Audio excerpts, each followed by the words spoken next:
All right, hello, and welcome to Stasis Pod, the Transformers Robots in Disguise podcast. I'm Rob. I'm Jen. And I'm David. And today, this is a real mini-con of an episode, because today we are looking at the 11 different shorts produced for the first-ish season of Transformers Robots in Disguise. What do you mean, ish? They are all very short. Were they between seasons?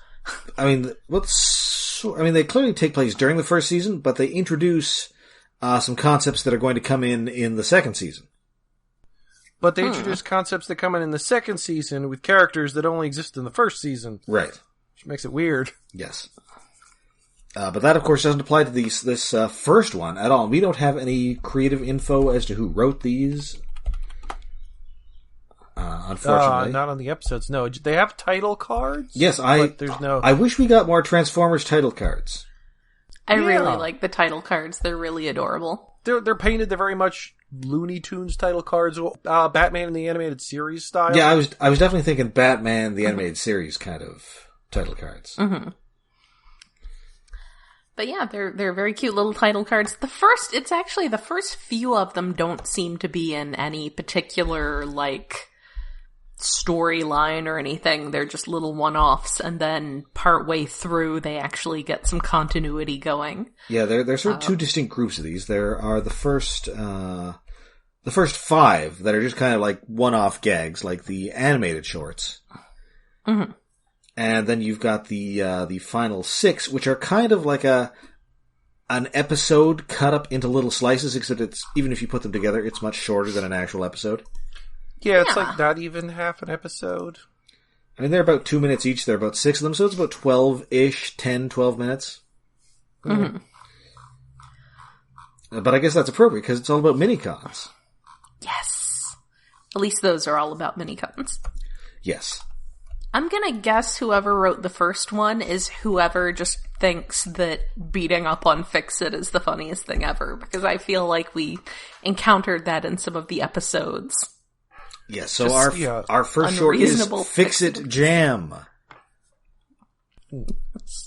And it is all about how, Russell cannot find Fix-It, and Grimlock doesn't know where he is, although he spent the entire day stepping on him. Yes. He's recollecting this, and he's all like, oh yeah, I saw him that one time, and then the actual flashback is him stepping on him. I mean, they were playing soccer, there was a talent show, which I wanted to see more of. No, I'm more confused, Grimlock was running into an outhouse. So, the robots need toilets? There might be some sort of, carbon flushing mechanism. Yeah, there are definitely some world-building questions raised, but not adequately addressed. Gotta empty my oil pan. Yeah. I mean, that kind of... That actually would have been funnier if it was his dinosaur mode running to the bathroom. It's like, oh, animal formers have to go to the bathroom now. Haha, funny. Haha, it's funny because it's potty humor. And anyway, it turns out that Fix-It is, as the title of the short implies, is wedged in Grimlock's foot. Poor guy. Wait, if he's toe jammed, does that make Grimlock Earl? Maybe. He'd make a good Earl. Earl was the big one, right? I believe so. I cannot recall. That game. I'm gonna say yes. I remember ads for that in comic books, but I never played the game. And he also gives a very David Hedison "Help Me," Yes. like in The Fly. Yes. It's sad. I don't like Fix-It getting beat up. He's too small for this. Well, Russell tries to wedge him out, and unfortunately, all it succeeds in doing is making Grimlock ticklish. Yes. Mm. Which, wait, that came up in an episode, didn't it? Wasn't Grimlock ticklish? I think Somebody it did. was ticklish. Yes. Yeah. So he transforms to Dino mode. Fix-It disappears, but now he is somehow inside of Grimlock. Yes, he ended up where Grimlock's feet end up when he which is it's a very good use of transformation. Yes. In physical humor. We don't get nearly enough of that, and we should get more. Yes. And that's it for Fix-It Jam. It's rare that we have Transformers inside of other Transformers that aren't Headmasters or something. It's one of those things that it's weird to think about. Or that time that, I think, was it Hoist drove Huffer's truck mode? Yeah. But at least that's a cab mode. This is like... Oh, that was weird. This is like going inside Megatron and fighting his antibodies level. His evil brain impulses. Yes. I love the evil... I have those sometimes. My evil brain impulses. So that now brings us to catch a phrase. Yes. You know, I don't know why it didn't hit me quite so hard before, but I feel like this version of Bumblebee has a lot of Rodimus Prime energy, and I just feel like this episode is like this little short is very Rodimus Prime energy. Yes. But not just any Rodimus Prime, very much the IDW written by James Roberts Rodimus. See that? I was thinking even just like season 3 cartoon, but like maybe some of the I'm not gonna say sillier episodes, like the more intentionally silly episodes. Yes. Yeah, but I don't feel like those were being funny with Rodimus. They were funny and Rodimus was there. I think a better written season 3 Rodimus. Not quite the himbo that IDW Rodimus was, but just like a more thoughtfully written season 3 Rodimus would totally be Robots in Disguise Bumblebee, because he's trying so hard. And in this short, he's trying so hard to come up with his own catchphrase. And it's going badly. It's keeping him up all night. He comes up with convert and conquer. And he's like, we're not really here to conquer. Rip it up and ride it out. That just sounds wrong. And he rejects one because it's insulting to Slipstream. Well, yeah, we don't get to hear what that one was. But I do appreciate that we have established that. Oh, I guess Slipstream is one of the Mini-Cons. Yes. Because for some reason my brain immediately went to the Lady Seeker. Oh. Really? You're the one that likes the Mini-Cons in this show. I the do, adorable but little children. Can't and yet you forgot about them. I'm blaming Twitter. I'm blaming the internet. Yeah, I mean, there is a lot more fan art about the Lady. Now I want to know what it was that he said that was offensive to one, not Mini-Cons in general, but one specific Mini-Con. Yeah. He's got one that he can't make work because he can't rhyme anything with orange. Well, that's kind of the one he ends on. But yeah, I think he has 6 fully formed phrases that aren't just a word. Are we counting these? Is the count up to 22 now? It might be 22. I also forgot to mention engines loud and make me proud. That one's really bad. Also, Grimlock doesn't have an engine. I mean, I guess he does. No, but engines loud and make me proud. Someone could make that work. Not Bumblebee. Maybe an Optimus Prime. Somebody. And so he's... Or actually, that's more of like a Motor Master, say. Yeah. I could see that as a stunt con. So Strong Arm finally finds him. It's the middle of the night. He's covered in Post-it notes. He's got rhyming madness. Just everything he tries to say to her, he has to try to rhyme, and it's not good. He's in bad shape. He needs to go to bed. Yes. Oh, he's become Etrigan and engulfed with the puns of man. No. So she finally shuffles him off without him having found an acceptable catchphrase. Alas. R.I.P. him. And that now brings us to Sticky Situation. Bumblebee's driving. He's got Denny inside him. Denny is blaring some sort of like Stan Bush sounding rock music. Yeah, some dad rock. And most importantly, Denny is eating something with too much condiments. Way too much ketchup and way too much mustard. I thought, oh, so many condiments. He went through the McDonald's drive-thru in the middle of the night when they're not really trying. Just squirt everything on there. I mean, I don't have that much of an aversion to too many condiments. I've seen all of Gun X Sword, and condiments are fine. It's just that it was oozing out of the sandwich all in his hands. Oh, he's smearing it on the console. And on the seat next to him, and on the windows, and so much trash in the passenger seat. Either this was a long trip, or Denny his heart's about to explode out of his chest. I mean, it's hard to blame him for eating in a car that drives itself. Yeah. But his table manners without a table are, so bad. I found this very relatable because when I am out running errands, I like to get lunch, and normally pre-pandemic I would take a moment and go inside and sit down and eat and maybe read something, and now I have to eat in my car, and so my poor brand new car that's not even a year old yet has so many fast food crumbs in it, and it makes me so sad. Well, crumbs are different because they tend to be dry. This is all wet mustard and ketchup and pickle juice and who knows. There's something orange in there, so it's like maybe a siracha or barbecue. Or the cheese is just runny. Or there's some orange stuff that they have at Arby's. Is that the horsey sauce? There's an Arby's horsey sauce. Well, that's more of a reddish orange. The Arby's sauce is sort of a barbecue-y. It may also be Guy Fieri's donkey sauce. Oh no. Maybe it's, there was a pizza place back in Columbus that had slut sauce. Oh. Okay. What is it? Is this a thinned out barbecue sauce? I'm not sure. I usually just had the garlic butter, which had a picture of the characters from Twilight on the cover.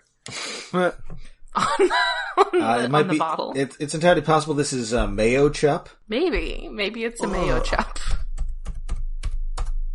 Anyway, they finally arrive back at the junkyard, and B transforms, and it is squirted out of his shoulder and door joints. And he's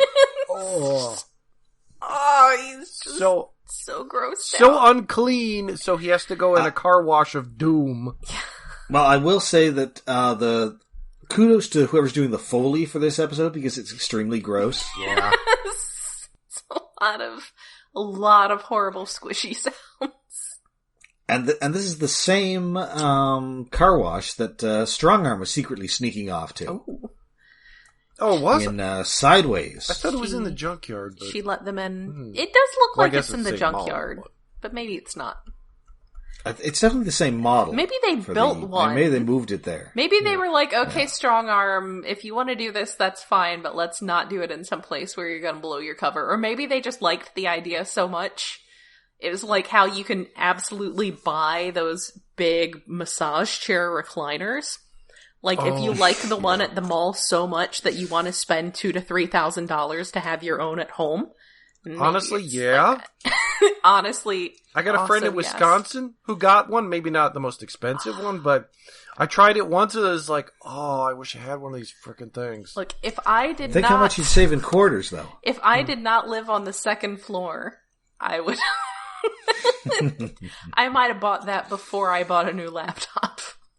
But also, I think they're always leather or faux leather, and that gets messy. Oh, with a cat? No. Yeah. Just imagine a leather vibrating chair with a cat, and they step on the button to turn it on, and claw marks everywhere. No. Anyway, Bumblebee's having a shower here like he's Karen Silkwood. Not clean. Not clean.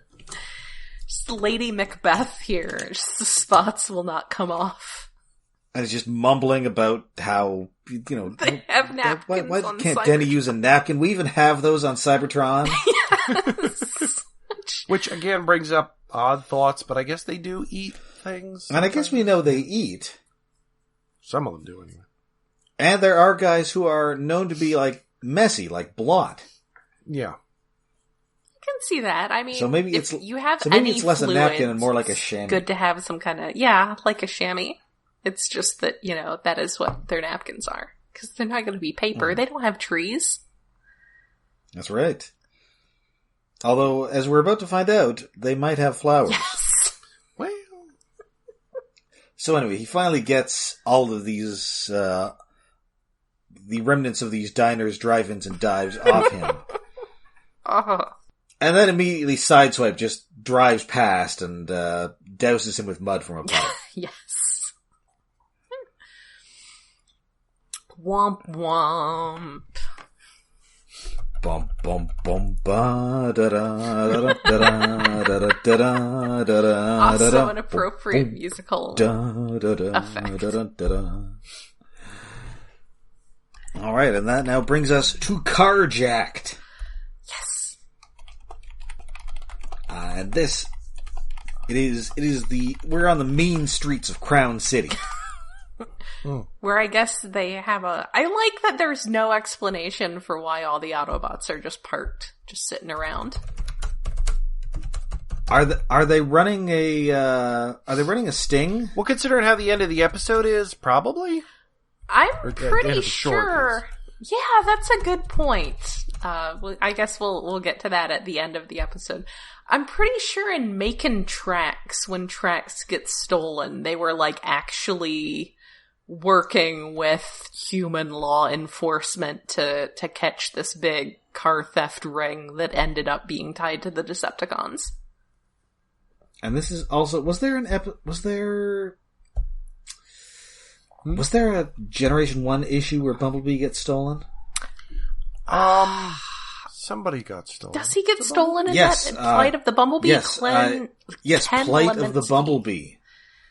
Len Kaminsky. Yes. Later went on to co-create War Machine. Also wrote a bunch of Ghost Rider 2099. That's right. Where I mostly know him from. And also wrote the short-lived DC book Scare Tactics about a bunch of teenage monsters who form a band. Cat, why are you doing this Oh, to me, that Benjamin? book! Come on. Yes. Get in the lap. I did. Shit, did I read an issue of that? I feel like maybe I did. Hey Rob, completely random question out of nowhere. Do you happen to know if Marvel Unlimited has Steeltown Rockers? It does not. Ah, I think that might be an Epic book, so I think it might be creator owned. really? I think I still have at least most, if not all, of a set of them in my old stuff that I've hung on to. So I guess I'll have to actually dig them out and read physical copies. Let me see. I'm curious now. You know, it doesn't have the Epic logo on it. I think it's possible they could put Steeltown Rockers on it. Well, they should. I think I was thinking of Steel Grip's Sharky and his all-purpose power tool. Ah, okay. Very well then.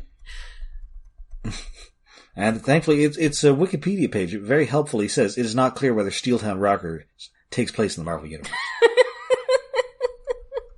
Wait, Thank you, Wikipedia. What? Shouldn't it be clear either there are or there are not superheroes in the issues somewhere? Well, I mean, it's not relevant because it's just about these people making band. Yeah, then it doesn't take Also, place. also there aren't any superheroes in, Pittsburgh. Yeah, that's all the way over in Pittsburgh. That's not in New York City. Also, apparently there is an issue of Moon Knight where somebody has Dazzler and Steeltown Rockers albums. So it's possible. It is possible. I'm gonna... Get ready for Phase 6 of the MCU, everybody. Yes. Maybe that'll be the next... Steeltown Rockers, streaming only on Disney+. Maybe it'll be the next Hulu show. Anyway. So anyway, this guy is he's gonna steal Bumblebee. Or at least he intends to. But then he gets electrocuted and then hit with the door. Yes. Which, I mean, I'm pretty sure the thing with, in Macon Tracks, when Tracks gets stolen by Raoul, like, they're not beating up the humans. They're just trying to find where they're taking all these vehicles that are being stolen, which the Decepticons are turning into transforming drones. Yes, this is a very this is a more RoboCop. Yeah, this is a lot more violent and a lot less getting a charming street urchin sidekick. I love Raoul. He's a good kid for a criminal. So anyway, of course, this guy is clearly incredibly stupid because the next car he tries to steal is a police truck. Yeah, maybe don't do that. I mean, and you especially shouldn't do it if it's alive and it's going to slam your hand in it. I mean, to be fair, she's got the light bars, but she's not otherwise marked. So you gotta have that attention to detail if you're a car thief. You really should, yes. So it just drags him along by his hand, and he's just getting increasingly injured as this happens. Yes. Like he's got a cast, he's on crutches. Do you know, maybe at that point, you don't need a car. You need to go home and call it a night. At this point, you're going to need to steal an ambulance. Yes. And Ratchet isn't in this series because yet. Next he tries to steal Sideswipe. Yes. Oh my goodness, my cats are being, I don't know if you heard Arya there lamenting that I won't let her go out on the porch when it's like 50 degrees out.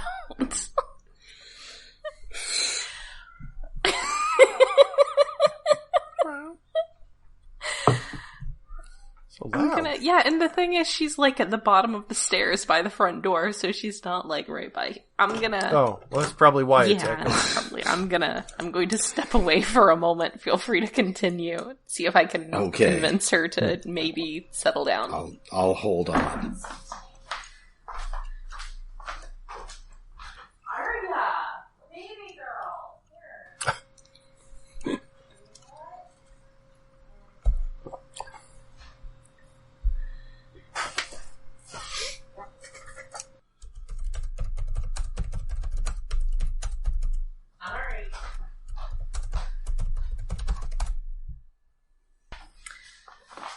Okay, I think she's sufficiently distracted. She's lamenting. She's just so sad. Anyway, so Sideswipe takes him for a terrifying wild ride. Yes. And he buckles in, he drives upside down, and then finally dumps him out. Again, a lot more harm to humans than we normally see from the Autobots. Yes. Yeah. So yeah, this guy's got a crutch, he's in a cast, his arm's in a sling. And he very, very nervously, because I guess this is clearly taking place over multiple nights, because he's going to the hospital, getting looked at, and then he's going to need to steal cars just to pay for his health care. And so, he looks at this car, and even though it is the same model as Clampdown, it is not the same color. I was looking at it, I was like, that doesn't look like the right model to be Steeljaw, but it would be funny if it was Steeljaw. Yeah, it's much too small to be Steeljaw. But I think what actually happens is funnier than if it had turned out to be Steeljaw. Yeah. Yes. So he very gingerly makes sure this car is not alive. It does not appear to be, so he gets in, and then it is seized and devoured by Underbite. Yeah, it's a good punchline. So I guess this whole time they were trying to stake out Underbite. I would like to point out that he does fall out of the car before Underbite actually finishes it off. Yes, he is not eaten alive. It's not about by this him robot. being eaten alive, but yes. Although that would allow the Autobots to defeat him, because as we know, he does not react well to organic material. Yes. No. So I don't know how that works if he eats a car that has, like, leather seats. That's a good question. Maybe he just gets, like, a little belchy. And fiberglass? I don't think he's going to digest fiberglass well. But yes. So yeah, this guy, he falls out of the car and he waves the white flag. Yes. So yeah, maybe the Autobots were staking out, trying to, because Underbite had been tearing up cars in the area, and they were trying to catch him. Mm-hmm.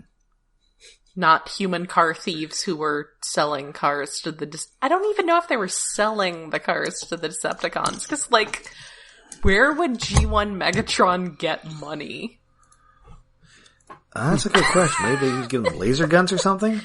Maybe. They do have things that are valuable to New York City street gangs in the 80s, so...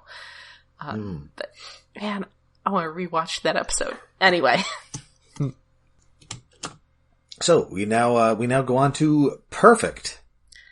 Oh, you forgot to mention, like, when he gives up and he's been shaken out of the car, he holds up a little white flag.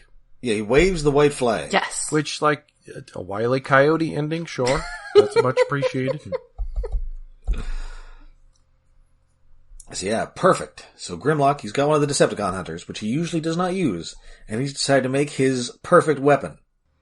And this is basically why he does not use it.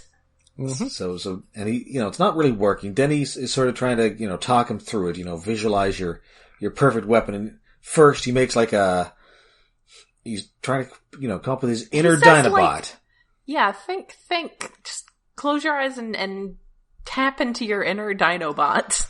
And he comes up with what looks like a Charmander version of Dinobot. Oh, it's so adorable. Or Grimlock. It is very Pokemon-ish. Yes. And Denny's all, no. You gotta, visualize your power. Oh, power. And instead he comes up with flowers, which are acid waste azaleas. Yeah. So I guess there's flowers. Flowers on Cybertron. Well, we didn't know. We did see that one in the opening of Beast Machines. Well, yeah, but that's different. Well, we don't know if it has an organic core in this continuity. And so, he thinks, you're like your best weapon, your most powerful weapon, and it just comes up with a giant Grimlock fist on a stick, like a Hulk hand. Yeah, on a stick. He's like, it's perfect. Because it is.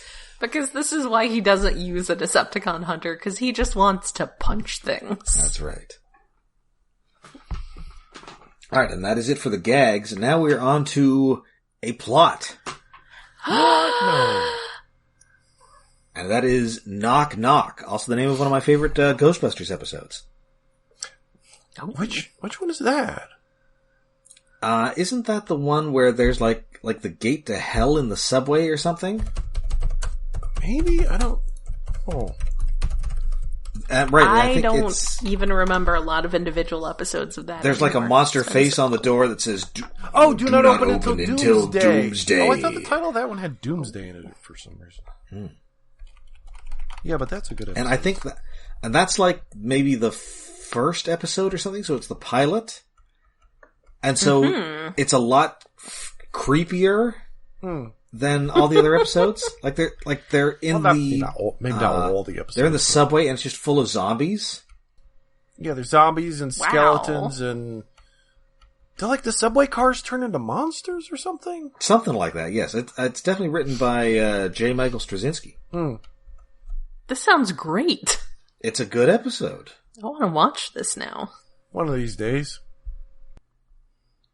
Anyway, but no, there is no gateway to hell in this. Instead, it is our old pal Fracture in what will be his last appearance on this show. Because he does not get unimprisoned. Really? From his imprisonment at the end of Battlegrounds. Ah. So enjoy that Kevin Pollak while you can. And then I guess, watch The Usual Suspects. Or End of Days, the movie where Arnold Schwarzenegger fights the devil. I wanted to see that when it was new, and then I didn't, and then I did never actually get around to seeing it. I mean, it's extremely stupid, but I would recommend seeing it. I will keep that in mind. I mean, I'm a Schwarzenegger enthusiast, and it's just so stupid. Anyway, so yeah, Fracture, he's out in the wilderness with Air Razor and Dive Bomb, his freaky little monster Mini-Cons. His little he finds a stasis pod. And cracks the pod open, but it does not have a Decepticon in it. It has a Mini-Con. The Mini-Con Backtrack. This is like some Bakugan nonsense here. Yes, they're very Bakugan. They're also very Frank Welker, because they're just making little gremlin noises. Yeah, very Nibbler sounding. They really sound like Frank Welker. But not actually voiced by Frank Welker? There are no credits on this. Apparently, they're going to show up in the next season. They're voiced by Steve Bloom. Okay. But it's definitely Steve Bloom having watched an episode of Ghostbusters with Slimer in it. Yes. Or an episode of Futurama with Nibbler. Yes. I was also definitely thinking that this would be kind of great if he had like the smart Nibbler voice. Yeah. Of course, I guess in his gremlin-like form, that would make him the smart gremlin. Yes. Mm-hmm. Why, we want what you want, Fracture. Civilization. Oh man, I need to. That's another thing I should rewatch sometime soon. Is Gremlins 2. Oh. Now I just want Mini-Cons treated as gremlins. Well, I just want more Mini-Cons, because they're a good concept that needs to be in every series. Good news, because these shorts are rotten with. Yes. Yeah, well. So, and for some reason, he is obsessed with rocks. Yeah, well, he's obsessed with small things he could pick up and manipulate. They're cool. And shiny, possibly. And in what will turn out to be a recurring theme here, no large Transformers actually know anything about Mini-Cons. Yeah, that's really interesting. Because Air Razor and Dive Bomb are, oh no, it's a Cyclone, and Fracture's all, WTF is that? Well, you see, they're Decepticon Mini-Cons that are torpedoes like us, and they're Buzzsaw Mini-Cons, and those are Autobots. And then there's these guys that are Cyclones. They're just like weird gremlin monsters. So many questions. Yeah. So many questions. And then, so it's like, is Fix-It officially a Mini-Con, or do I just keep calling him a Mini-Con because he's Lil? I'm reasonably sure he's also a Mini-Con. I think they refer to him as... I'm pretty sure. I mean, I think we see some Mini-Cons that do not necessarily fall into the... Torpedo, Buzzsaw, Cyclone, Trinary. Yes, as like most of them in next season, other than like the first few. So yeah, this is a little odd, but yeah, they're just these little Bakugan things. They're just, both of them turn into little spheres and they zoom around. There's a second one that comes out. That is, we've got Backtrack and we've got Ransack. I like that their names are like phonemically very similar. That's going to be a thing next season. They always come in pairs, and they always have, like, thematic names. I used to have so much, like, very involved headcanon about, like, Mini-Cons and being in pairs or groups of 3 or individual ones bonding with bigger robots because it deepened their sparks. They felt so alone. So now I'm really looking forward to once we get to the next season, after our next season of Rescue Bots, and seeing lots of paired up Mini-Cons with matching names. It's gonna be my favorite. I love Mini-Cons so much. They're so good. Yeah, so Air Razor and Dive Bomb, they're the voices of reason here. They're like, you don't want any part of these Mini-Cons. They're trouble. But Fracture's all, no. Listen, I'm the big robot. You're the little robots. I'm the boss. Cyclones swear allegiance to me, and they just kick his ass. I do appreciate to the tune of shaving a haircut. Yes, that was great. Which again, more Looney Tunes. Yes, but I do appreciate that they have this discussion of how, like, the Mini-Cons can, like, basically they choose to have a particular master, and if you can't just make one follow you if they don't want to. So, yeah, these little guys don't want to. They're like, nope. Mm-hmm. We're too small and round. So, we next go to the power of dibs. It's so serious. Well, in speaking of serious, Drift is preparing to, he's preparing for his young charges to watch a training simulation. Yes. But Sideswipe tells him, no, it's a movie, and also you're in my seat. Yes. Because he has called dibs. That's right. But they, of course, they don't know of dibs, and they learned that, once one is called dibs, that is yours. It is most dishonorable to disobey the dibs. Yes. Oh, it's so good. So Fix-It calls him over and he's all, hey, listen, we detect a couple of new Mini-Cons. And once again, Drift also doesn't know what the deal with these Cyclone Mini-Cons are. Yeah, so it does come up in where we'll be in 10 to 15 minutes. They mentioned that he was they were on Luna 1, and I'm wondering if Mini-Cons are just from the moon.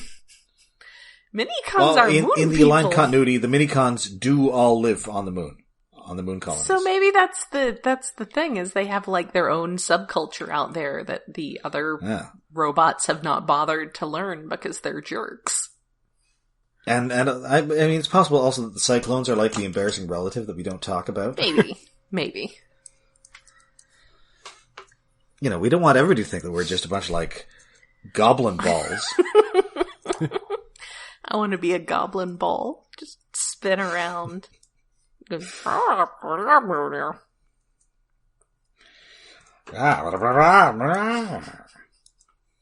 fun making goblin noises. Anyway, so somebody's got to hunt them down, and Slipstream, he calls dibs. He says it is his responsibility. And, Bumblebee is all, I don't know about this. Very serious about it. He's very grim about his calling of dibs. Yes.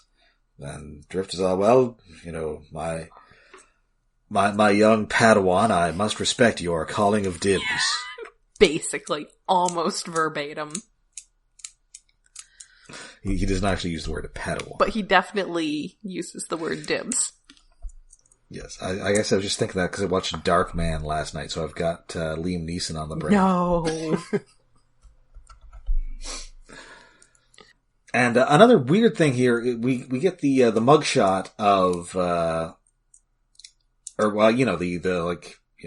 prisoner file for Backtrack and Ransack, and they are accompanied by one of those weird headless robots that Prime fought in that simulation last season. Yeah. I wonder if that was just because that was a spare model that they had lying around. Well, and also they're going to use that model for Overload, who is a toy that launched those, and I think we'll partner up with them later in the show. Okay. Well, the drone thing was shooting these little Mini-Con monsters in the simulation of the afterlife or whatever nonsense. They're so little. And so that is it for that one. And now it's back and forth. And weirdly enough, there is a pair of Mini-Cons who we are going to see in the next season named Back and Forth. Oh, yeah. Yes! I love it. I am here for this. Wait, are they also little orb guys? A lot of them are little orb guys. Well, Hasbro wanted to do some Bakugans. I mean, they do the Bakugan toys in the US, right? I think so. I don't remember. I believe or possibly so. Battle Beat-A-Man? Is that the same thing? I think that maybe no. It's not? Okay. I don't think well, let me Google while you do.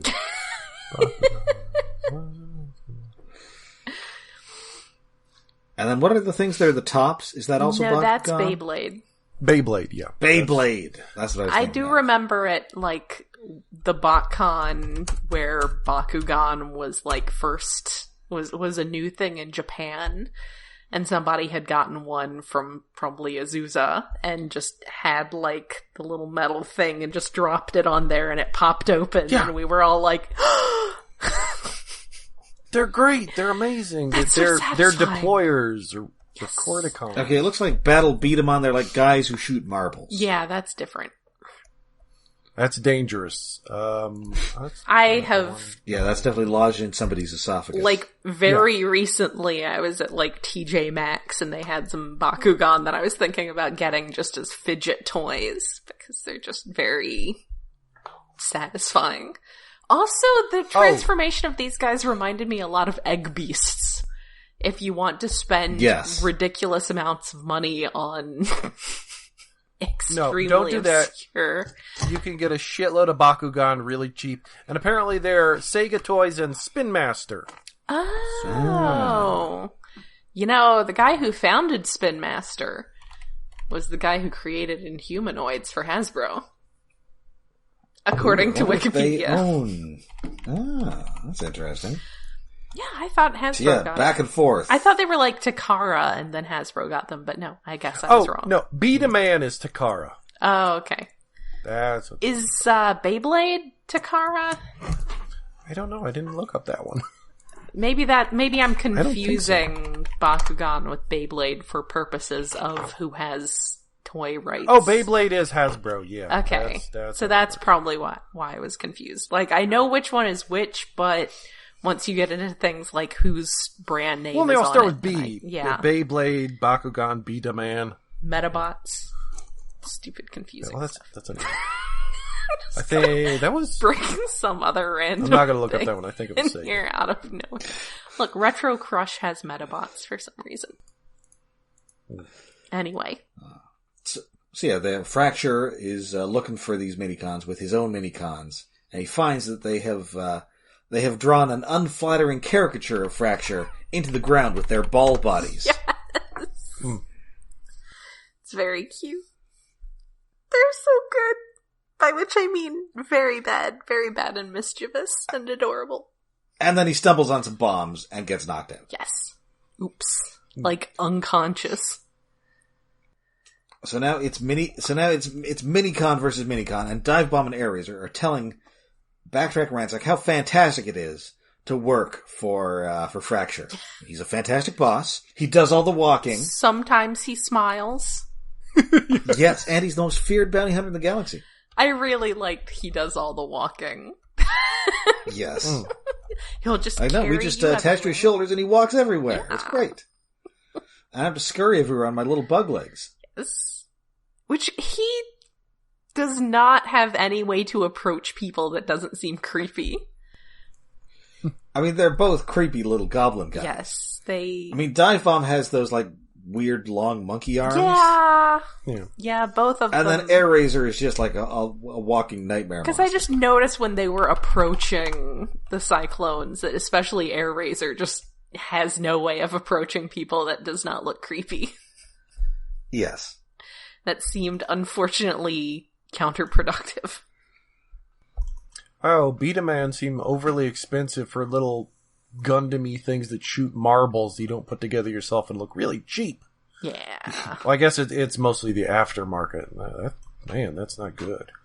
Yeah. So anyway, they, make some goblin noises, and Air Razor's all, I guess that means you say yes.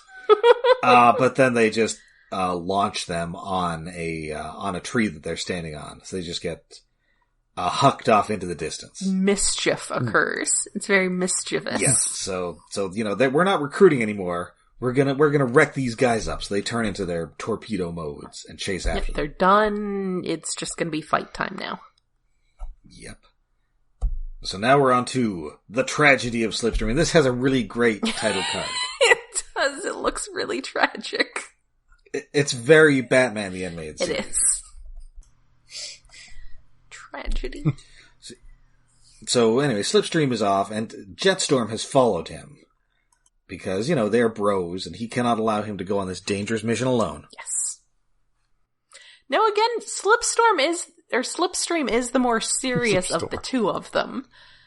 When we've had the previous episodes where one of them has been, insecure and run away from home, that was Jetstorm. So Slipstream is the more stoic, serious of the two. So that makes this even more adorable.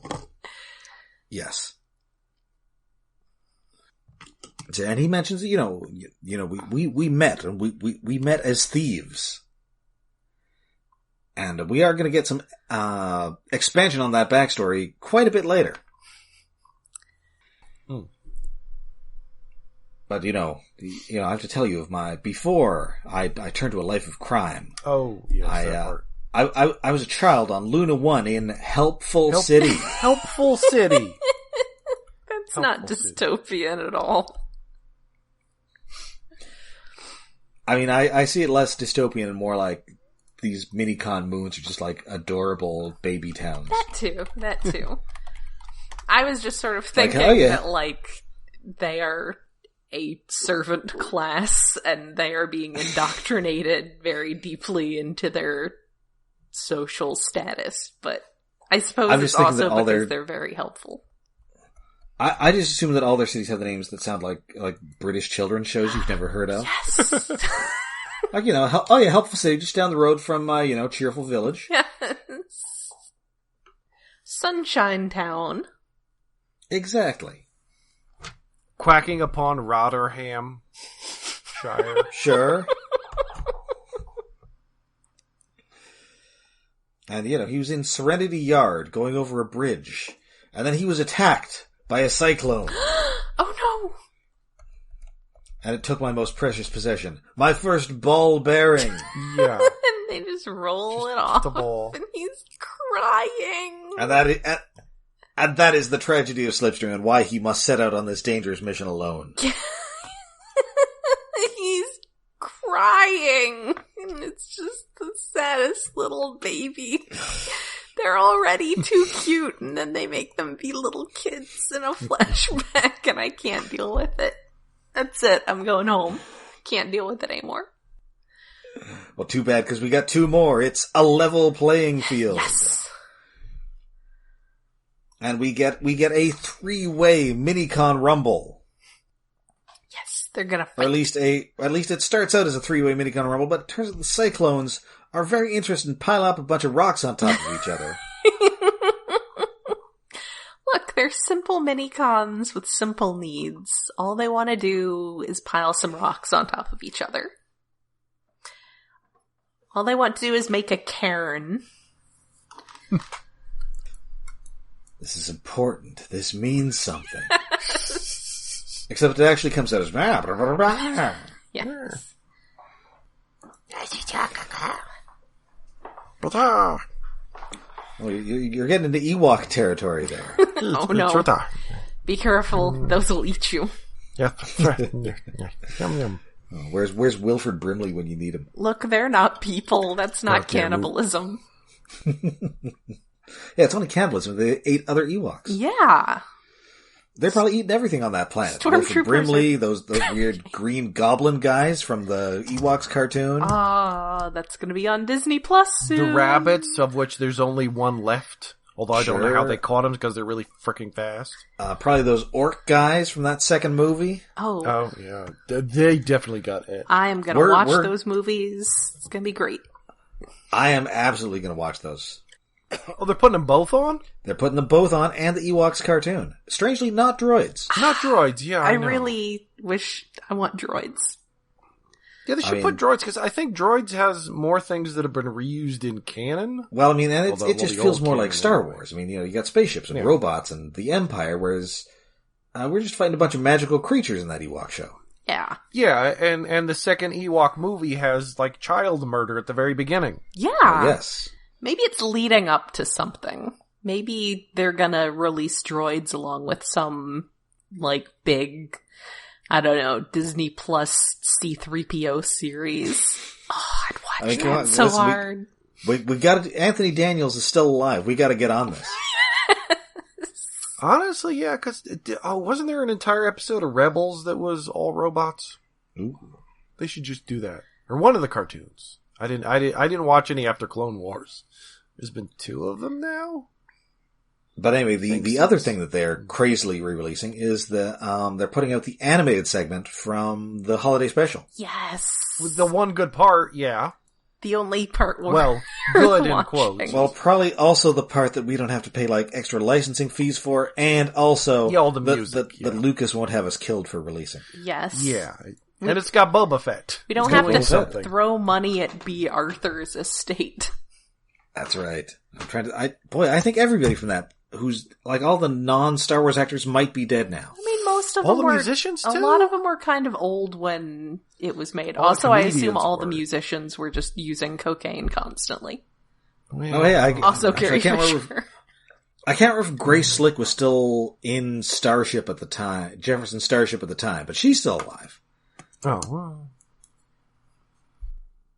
Anyway, so yeah, the Autobot Mini-Cons find the Decepticon Mini-Cons. The Autobot ones are angrily, the Decepticon ones say, well, we saw him first. But Slipstream, he called dibs. Yeah, he did call dibs. And Slipstream gets knocked right into this pile of rocks. And now the Cyclones have gone from mischievous gremlins to homicidal gremlins. How dare. How dare. They're about to send this old lady's lift chair out her window. They're very upset by this. And they're just firing laser blasts from their chests, so... They've got tiny lasers!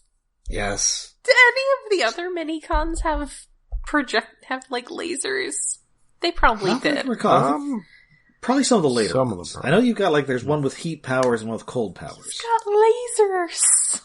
Wait, there's a Heat Miser Tiny lasers! Mini-Con? They actually kind of look like the Heat Miser and the Cold Miser. Oh, neat. And one of them is 70s TV child actor Robbie Wrist. Who? Yes! Cousin Oliver and, what's his name? Dr. Z from that last season of Battlestar Galactica. The one who was in Kid Video. The one who looks like a tiny Paul Williams. Yes.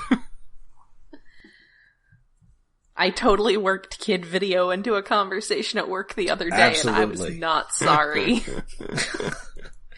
Did they just stare at you slack-jawed as if they could not believe such a thing existed? No. We have a newer guy at work who is actually a rehire from right as I was leaving before. And we seem to get along on that level. So I don't know if he remembered it, but he was definitely understood the context in which I was speaking. Because immediately prior to that, I had been delivering the astonishing revelation that, Peacock has Exo Squad Season 2. Ooh. So this now brings us to our final short, 2 + 2 = more. Yes. So both of the Mini-Cons or both sets of Mini-Cons are behind this rock, sheltering from this onslaught of the Cyclones. It devolves into a slap fight. Of course it does. And so Jetstorm finally figures, hey, listen, we gotta put our differences aside so we do not get murdered by these gremlins. Yes. They do not care for our ways of peace. They're being very falsely polite. Well, I'm glad you asked, villainous trash. Yes, it's very good. And so they team up there. It's sort of like a fastball special kind of thing where one Autobot is riding a torpedo and one Decepticon is throwing the buzzsaw. Yes. And it's pretty cool. So they finally knock out these Cyclones. And so now Slipstream and Jetstorm, they're all, okay, so we now have to arrest you too.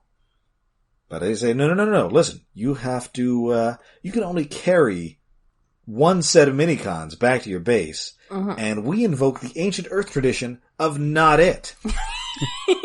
1, 2, 3, not it.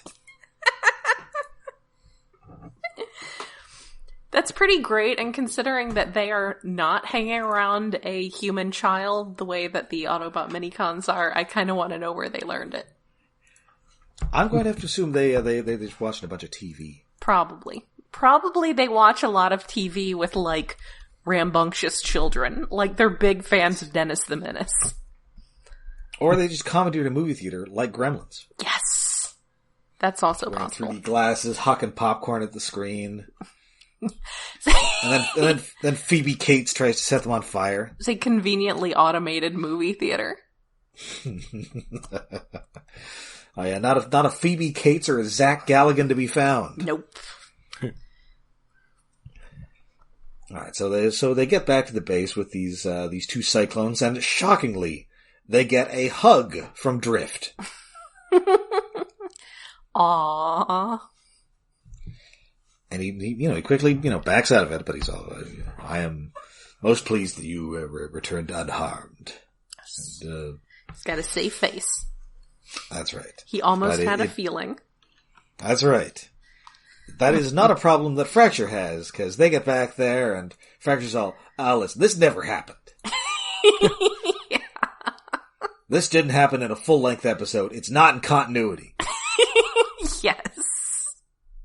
It's gonna go in italics on the wiki page. We're never going to talk about it again. Not going to talk about that time was knocked out by a bunch of goblin balls. Yes. And yeah, that is it for the shorts. I enjoyed these, actually. Yeah, that was fun. I love Mini-Cons. They're good and tiny and apparently children. I kind of prefer the earlier random ones that are just Looney Tunes as opposed to the little story ones, but it was fine. I kind of like the story ones better. I like just the Mini-Con on Mini-Con combat, and also some weird goblin guys. I liked both kinds of shorts equally. They both had their positives and not really any negatives. They're both extremely enjoyable. Wait, Cousin Oliver is in Naruto? Oh, he's like a big voice actor now, yeah. I guess. Oh. I mean, amusingly, he's also in that episode of Batman the Animated Series with Baby Doll. And he plays like the Cousin Oliver character who was brought on the show and sort of took it over. Oh, wow. That's great. Jokes. Oh, and I also forgot he was Ted Baxter's son on Mary Tyler Moore. Yeah. And he's done a bunch of Ninja Turtles. He's Michelangelo in that first Ninja live-action movie. Mm-hmm. Neat. And then he's Mondo Gecko in that new CG show. Ooh. Mondo Gecko's in the new show? Oh. Or the new, not the brand new one, but the newer one, the CG one. Oh, that's a good one. It had, like, everybody in it. Yeah. It had Mondo Gecko. It had the punk frogs. It had a whole thing, like, where they go to furry feudal Japan and hang out with Usagi Yojimbo. Oh. I think half the Ninja Turtles cartoons have done that, but... Well... usually just for an episode. I think the original ones had him come to modern New York. That's sort of the two ways you do it. Or I guess the three ways, because then you have the 2000s Fox Kids cartoon where it was just like a big interdimensional gathering. Space gladiator thing, yeah. The point is there are many different ways you can do it, but they did it through some sort of time travel that also took them to the furry universe. The furry-verse, if you will. That's right, Kid Video came up because he had mentioned something that, like, had all the music changed in the official, like, DVD release. It's like, you know what else had all the music changed? The show that relied heavily on current pop music. All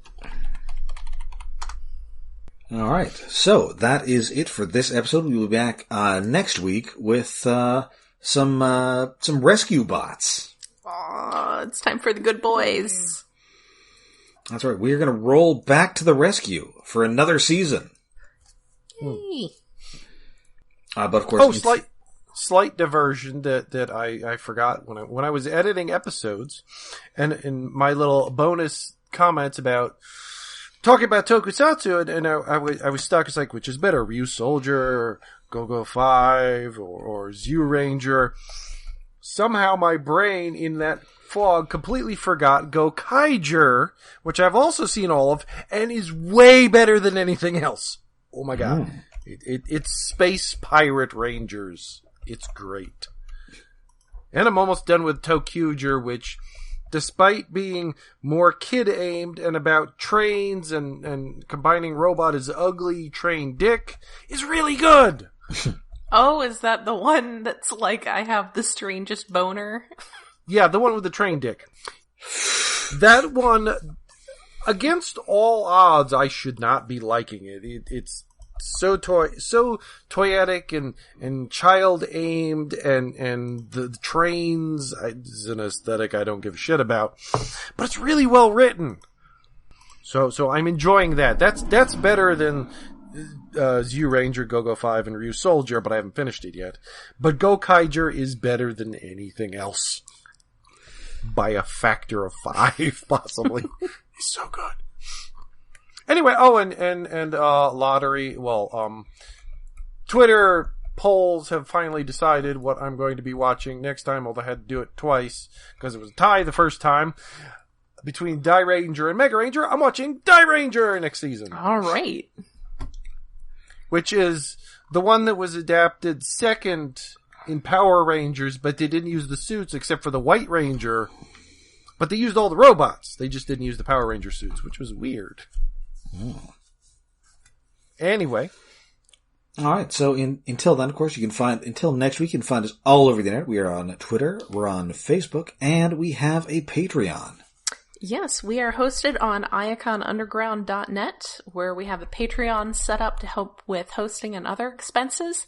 That is at patreon.com/iaconunderground. URLs are difficult. So this month, we have decided that the internet has quite enough various think pieces dissecting WandaVision. So we are going to go back in time to the dark, dark days of 1999 to the episode of the Avengers cartoon that has Agatha Harkness in it. Avengers. We're not watching WandaVision? I mean, But I watched all of WandaVision. Oh, we can talk about it a little. You were gonna watch WandaVision anyway. Well, yeah. We all were going to watch WandaVision anyway. Like, a people. Yeah. I was gonna say, as a nation, but I feel like it goes beyond borders. Humanity was gonna watch WandaVision anyway. So until next time, I'm Rob. I'm Jen. And I'm David. Cute. Why? Why are they like this?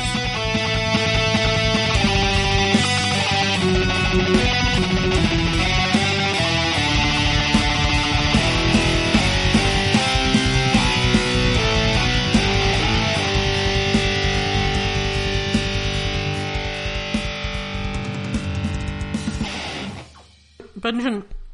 Okay, well, Benjamin started recording a second too early. Could you not? Special guest audio engineer Benjamin. Okay, so we're all recording now? Good, yes. Yes, we are. I'll make it fit. I had the cursor over the record button, and he just reached up with his back leg and smacked my mouse pad. How does he reach up with a back Could you leg? not? I told you he's wiped a raid with before. a back leg? Yeah, he's just rolling over and getting comfy. Where is his basket? If he reaches up and hits the button with a back leg. No, he's on my lap. Oh, okay, that makes sense.